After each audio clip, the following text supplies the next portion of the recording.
नमस्कार, आप देख रहे हैं फैक्ट नाउ की फैक्ट खबर। बीते दिनों इजराइल ने इस महीने की शुरुआत में सीरिया में अपने कॉन्सुलेट पर घातक बमबारी के जवाब में तेहरान द्वारा शुरू किए गए मिसाइल और ड्रोन हमलों के जवाब में ईरान से कीमत वसूलने की कसम खा रखी है। हालांकि इजरायली अधिकारियों ने ये नहीं बताया कि वे कब और कैसे हमला कर सकते हैं, लेकिन जैसा कि दुनिया भर के देश इजराइल से संयम बरतने का आग्रह कर रहे हैं और बहुत सारे मोर्चे पर युद्ध का खतरा बढ़ रहा है, ये स्पष्ट है कि ईरानी जमीन पर सीधे इजरायली हमले से बड़े नतीजे होंगे। आपको बता दें कि शनिवार को इजराइल पर अचानक हमलों के बाद से ईरान के खिलाफ राजनयिक दबाव बढ़ाने के लिए कार्रवाई की रणनीति पर चर्चा करने के लिए इजराइल के युद्ध कैबिनेट ने कई बार बैठक की। इजरायली सेना के chief of staff Herzi Halevi ने कहा कि जवाब देना जरूरी है। ईरानी राष्ट्रपति राइसी ने बुधवार को धमकी दी कि अगर इजराइल ने ईरानी जमीन पर सीधा सैन्य हमला शुरू करने का फैसला किया तो बड़े पैमाने पर और खतरनाक कदम उठा सकते हैं। तो अगर ऐसा कोई हमला होता है तो ईरान कितने सही तरीके से अपना बचाव कर सकता है,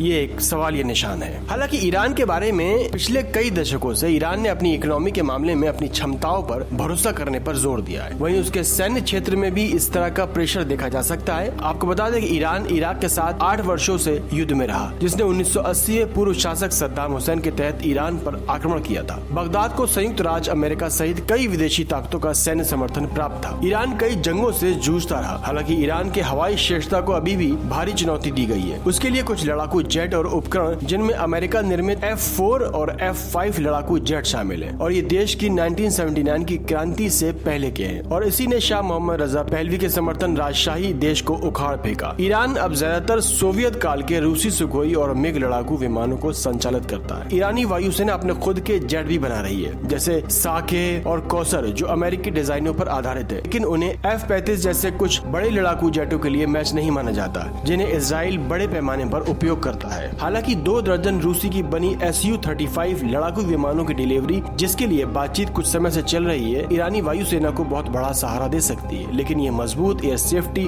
बैटरियों की जरूरत को खत्म नहीं करेगी। हालांकि इजराइली ने गाजा पर 6 महीने के युद्ध को दौरान अमेरिका द्वारा आपूर्ति किए गए बंकर, बस्तर, बमों को बड़े पैमाने पर इस्तेमाल किया। ईरान द्वारा संचालित सबसे लंबी दूरी की मिसाइल डिफेंस सिस्टम के रूप में विकसित बावर 373 है, जिसने 1 दशक के विकास और परीक्षण के बाद 2019 में काम मिला है, और तब से इसमें काफी सुधार किया जा रहा है। लेकिन अगर इजराइल ईरान पर हमला करता है तो नुकसान दोनों तरफ का होगा, और देखा जाए तो पूरे विश्व पर इसका असर पड़ सकता है। तो देखते हैं आने वाला वक्त क्या बताता है। देखते रहिए आप फैक्ट नाउ की फैक्ट खबर।